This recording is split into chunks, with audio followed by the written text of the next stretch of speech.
Olá pessoal, estamos aqui mais um dia, mais um vídeo do canal Horus em Foco, análise política. Esse quadro também serve para análise ou para o quadro Horus em Foco Tecnologia.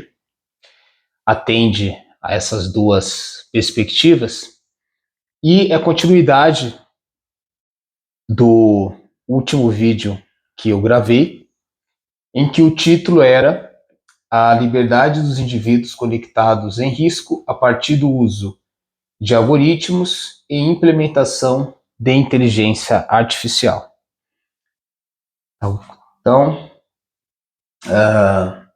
eu parei exatamente nesse slide em que iremos discutir se as máquinas pensam. Até que ponto a gente pode chegar a essa conclusão de que podemos atribuir pensamento às máquinas. Pensamento é um termo que geralmente a gente atribui aos seres humanos. A gente não atribui aos animais, por exemplo. A gente, talvez, as pessoas religiosas atribuam pensamentos a anjos, demônios, a Deus, enfim, a entidades que não necessariamente são corpóreas, mas quando se fala no campo humano, no campo societário, no campo dos seres vivos, não necessariamente divinos, não necessariamente espirituais, a gente entende que só o ser humano tem um pensamento complexo, um pensamento bem elaborado. A princípio, quase que isso é algo não discutido. E agora a gente pode pensar, a gente pode questionar do ponto de vista filosófico, do ponto de vista tecnológico, se as máquinas são capazes de pensar, desde que houve esse processo de implementação de inteligência, ou melhor, de além da inteligência ou da possibilidade de máquinas serem ou não inteligentes, mas esse acoplamento entre inteligência e máquina, entre pensamento e máquina, a partir da internet, a partir do momento que esses equipamentos, computadores, celulares, tablets e, sei lá, o computador de bordo de um carro, um computador de bordo de, por exemplo, um sistema de refrigeração, de um equipamento médico. A partir do momento que você tem ali um sistema, a partir de algoritmos, a partir de uma programação, de uma automação que controla um determinado equipamento, até que ponto a gente pode dizer ou não que esse sistema está pensando? Quando você tem ali dentro do seu veículo, você aciona o Maps da Google ou o Waze, o aplicativo Waze, para você procurar ali um endereço, sair de um lugar e chegar no outro. Até que ponto você não pode dizer que aquele equipamento, aquele algoritmo, aquele aplicativo não está pensando, não está executando o pensamento? Porque você coloca ali um local de partida, um ponto de partida e um ponto de chegada.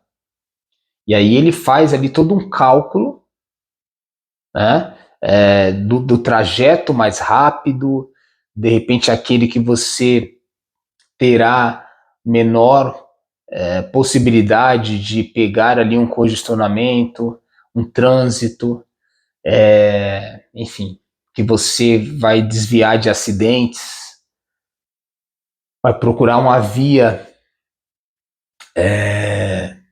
que você pode programar para que ele dê preferência a uma via que tenha mais restaurantes, mais postos de combustível. Então, ele faz esse cálculo para você, ele cria esse trajeto e até que ponto a gente não pode dizer que esses aplicativos, essa máquina, esse computador de bordo não está pensando. Então, essa é a grande discussão. Eu vou, antes de continuar, pedir para vocês não esquecer de nos seguir nas redes sociais, tá? Sempre coloco aqui, né, Horus em Foco, tanto no Instagram, no TikTok e também no YouTube e no Facebook, Horus. Curtam aí os nossos materiais, as nossas postagens, deixe seu comentário, é muito importante para que a gente consiga cada vez mais ter um grande alcance, um maior alcance do nosso trabalho. Então, acho que são pontos importantes. Então, seguindo aqui, um dos grandes pensadores que a gente pode atribuir, que trouxe essa reflexão, que trouxe elementos para que a gente possa analisar se é possível ou não atribuir às máquinas o pensamento, foi Charles Sanders Peirce. Então, Peirce ele é um pensador da semiótica muito importante, essa área que nós chamamos de semiótica, essa área dos símbolos, dos signos. Ele traz ali alguns avanços nessa perspectiva. E aí tem um texto aqui, né, do Peirce, que eu estarei lendo, e a gente vai discutir. Peirce chega ao ponto, ou melhor, esse texto não é dele, mas é de um comentarista, que foi meu professor, inclusive, na PUC, o Winfried, e ele traz aqui alguma análise sobre o pensamento do Peirce para a gente pensar até que ponto pode se atribuir o pensamento a outros seres que não necessariamente seja o ser humano. Então, Peirce chega ao ponto de atribuir mente e pensamento ao mundo físico. O pensamento não é necessariamente conectado ao cérebro, com o cérebro. Ele aparece no trabalho das abelhas, nos cristais e por todo o mundo puramente físicos. Se ele tivesse roubado meu tinteiro, eu não seria capaz de continuar minha discussão até que conseguisse outro. Sim, os próprios pensamentos não viriam a mim. Então, aqui, esse último texto, de fato, são palavras do próprio Peirce. O primeiro é um comentário em que, para Peirce, o pensamento ele não pode estar necessariamente conectado a um cérebro, e nesse caso, um cérebro mais elaborado, que seria o cérebro humano, uma vez que você tem no trabalho das abelhas, que é um ser vivo, mas que a gente não pode necessariamente dizer que ele tem ali um cérebro super evoluído, né?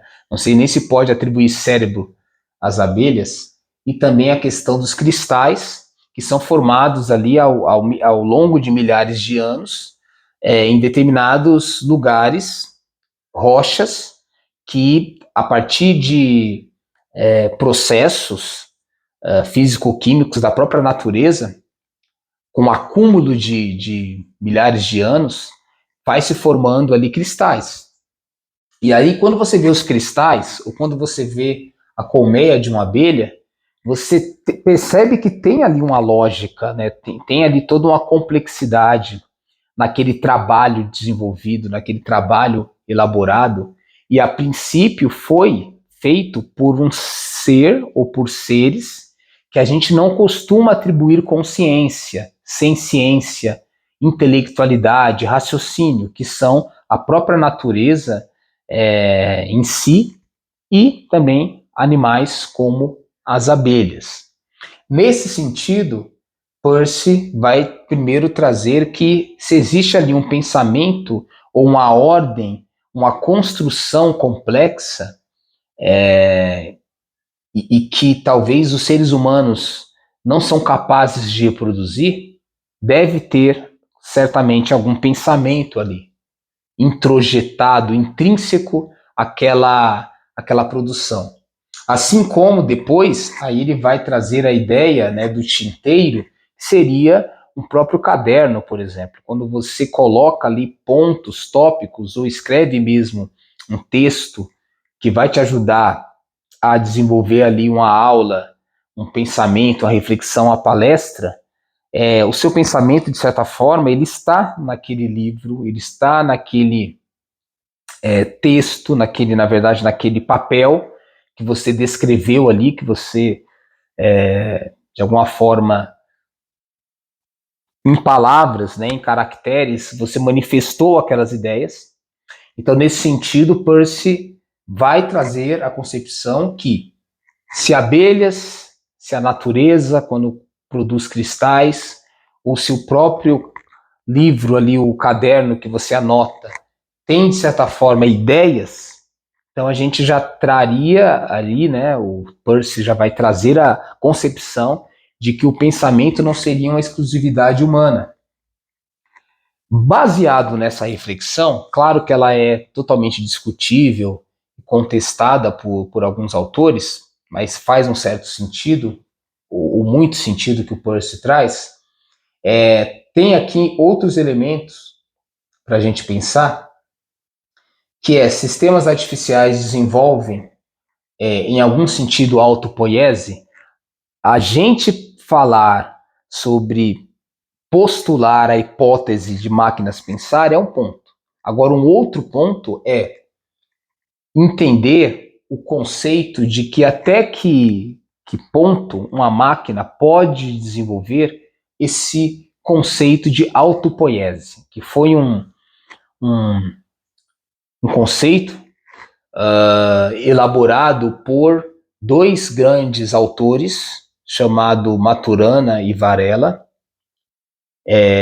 Humberto Maturana e Varela, que vai postular exatamente no seu livro A Árvore do Conhecimento que os seres orgânicos eles vão ao longo ali do acúmulo de evoluções, eles vão desenvolvendo o próprio organismo em si, ele já é um ser que tem determinadas capacidades, não só de ser inteligente, mas de autogerir, de ter uma autonomia em conduzir a sua própria existência sem necessariamente precisar de um outro. É claro que, por exemplo, o bebê, a criança, ela, quando ela é nova, né, recém-nascida, ela precisa dos cuidados da mãe e do pai para ela se desenvolver. E também seres que nascem de determinados animais, você pega ali, por exemplo, os pintinhos da galinha, você pega os passarinhos em linhas gerais, eles precisam ali dos cuidados, né, da fêmea no início do seu processo de desenvolvimento, senão a maioria deles morreriam. Sozinhos ali eles não podem se conduzir. E isso também vale para o ser humano. Mas depois de um tempo, esse ser ele atinge uma autonomia, uma autopoiese, que ele é capaz de se autogerir, de se autorregular, de tomar decisões e não precisar mais necessariamente de alguém controlando, cuidando, ajustando. Então, essa concepção da autopoiese poderia ser agora pensada, atribuída a máquinas, quando essas máquinas desenvolvem a sua capacidade de forma autônoma de reconhecer os seus defeitos e até mesmo corrigir esses defeitos, de se autoconsertar, que é mais ou menos o que acontece com o ser humano. É claro que em determinado momento a gente precisa ir no médico. Se fosse fazer aqui uma analogia, como se o médico ele tivesse intervenções no nosso corpo que nos corrigisse, que nos consertasse. Assim como um mecânico, ali um operador, um técnico vai naquela máquina e conserta essa máquina. Mas quando esse ser produz autonomia para ele mesmo se dirigir a esse médico ou assim como o organismo humano ele tem um processo regenerativo, é como se essas máquinas tivessem também certas autonomias para se regenerar. Então, quando isso for atingido por uma máquina, a gente poderia dizer que essa linha tênue entre homem e máquina praticamente já estaria rompida. Tem um pensador chamado Asimov, que ele traz ali nos seus livros exatamente essa reflexão de determinados sistemas maquinários que se tornaram inteligentes, que foram programados para ser ali seres inteligentes e que depois de um certo ponto eles começam a ter autonomia e processos decisórios. Então seria mais ou menos esse conceito de autopoiese. Num primeiro momento, né, se você pegar o próprio Asimov, se pegar Skyguest, Bush, Minsky, Alan Turing, esses caras eles vão trazer uma concepção de que no primeiro momento as máquinas elas chegaram até num nível de ser autorreproduzíveis. E aí elas, no processo de se autorreproduzir, você não vai ter necessariamente algo novo. Ela iria criar uma cópia de si mesma. O que acontece com o ser humano, que é o ponto ali da criatividade genética, é que tanto a inteligência biológica, a nossa própria genética, quanto as nossas escolhas, elas vão em algum momento trazendo algo novo, inusitado, inesperado, inaudito, inefável, que é o processo criativo e que nos dá uma vantagem perante os outros seres da natureza, que eles são mais determinísticos, eles não são criativos, eles não trazem o novo, eles ficam mais ou menos resignados àquilo que é, no máximo, se reproduzir. Não necessariamente ir além, trazer algo totalmente novo, criativo. Mas uma vez que as máquinas atingirem essa questão, né, dessa criatividade não só genética, mas como também do pensamento, aí mais um elemento que essa linha muito tênue entre humanos e máquinas, se ainda existir essa divisão, ela vai ser quase nula, né? Ela vai ser quase descartável. E aí tem um pensamento aqui do von Neumann, que também é um grande pensador que está nessa discussão, até que ponto podemos atribuir pensamentos às máquinas, e ele traz ali, né, este fenômeno de o limite da complexidade. Sistemas biológicos podem manter e até mesmo aumentar o nível de complexidade de seus produtos. Então, o limite da complexidade é o que está nesses sistemas biológicos, que eles têm esse processo, quando acontece a mutação, por exemplo, a adaptação, do ser com o meio, a partir de mudanças climáticas, a partir de você passar para futuras gerações, dentro da inteligência biológica, determinadas características da espécie para que os descendentes tenham condições de sobreviver naqueles espaços, e que o próprio organismo elimina aquilo que não é mais necessário para aquela espécie se desenvolver. Então você tem ali todo um processo da complexidade, de você traduzir dentro de uma materialidade aquilo que é útil e descartar aquilo que é inútil para a subsistência, a sobrevivência daquele ser. Então, quando as máquinas, talvez, a gente não pode descartar que isso é totalmente inalcançável, impensável, elas atingirem esse aspecto da complexidade, e aí a gente vai ter essa constatação de que essa fronteira entre homem e máquina praticamente ela já foi superada. Aqui eu trago, né, um ponto agora mais crítico, voltando novamente ao que eu falei no outro vídeo, no primeiro desse tema, sobre a questão da tecnologia ser ou não neutra. E aí a gente percebe que aqueles que guiaram a tecnologia, aqueles que manipulam, controlam e têm recursos, dinheiro, capital para investir em tecnologia, eles tiveram sempre um viés da competitividade em detrimento da colaboratividade. Então eles pensaram mais na questão do bem-estar individual, empresarial, corporativo e não coletivo, tá? Então a pesquisa em inteligência artificial também ela teve esse impacto. Ela foi por esse caminho.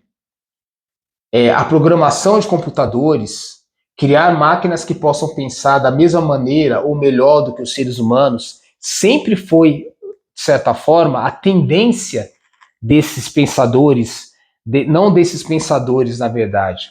Alguns pensadores, sim, como Alan Turing, mas principalmente dos capitalistas que tinham recursos para investir na implementação, na produção dessa inteligência artificial, era com esse viés de superar os seres humanos. Um dos motivos é, se eu conseguir criar seres, máquinas, né, autômatos, que consiga fazer aquele trabalho que o ser humano faz, sem que eu tenha o mesmo gasto, sem que eu tenha que me preocupar com direitos, com benefícios, com férias, com afastamento por doença, sabe? Toda essa coisa de você ter menos gastos com insumos, com trabalho, com direitos, mais aumenta a minha margem de lucro. Né? Aquela questão da mais-valia absoluta, pensando em Karl Marx, e aí, no caso, também da mais-valia relativa, que está ligado mais a equipamentos. Absoluta a horas, né, de trabalho que o trabalhador emprega ali para produzir determinadas questões. Então, eu posso aumentar essa hora de trabalho sem ter um aumento real do salário, eu ganho, eu exploro esse trabalhador e aumento o meu lucro, ou também eu posso diminuir os gastos com insumos, com máquinas, com matéria-prima e até produzir robôs, máquinas que substituam esses humanos e que nesse sentido eu tenha uma possibilidade de ter menos gastos com essa máquina, no conserto e na manutenção dela, do que com o ser humano, quando ele se afasta, quando ele mesmo quando ele é contratado ou é mandado embora, né? Você tem ali alguns gastos que direitos desse trabalhador para garantir ali minimamente a sua subsistência, mas para o empregador capitalista que só pensa no seu bem corporativo, aquilo é gasto, aquilo tem que ser eliminado. Então você tem todo um trabalho de investimento nessa tecnologia para substituir seres humanos e postos de trabalho. Esse é o viés aqui. A inteligência aumentada, que não foi o setor, né, aquilo que Sky Guest vai defender, não foi o ramo da tecnologia que venceu, porque era uma ideia mais coletiva, não egoística, que pensava na coletividade, no bem comum, aquilo que também Herbert Marcuse defendia, é você usar a tecnologia para melhorar toda a sociedade, não apenas algumas instituições, algumas empresas. Então, a inteligência aumentada, por sua vez, é a programação de computadores, de celulares, de tablets, da tecnologia em geral, com o intuito de promover uma base computacional para o aumento ou incremento do pensamento humano, assistindo-o, não tentando substituí-lo por simulação em máquinas.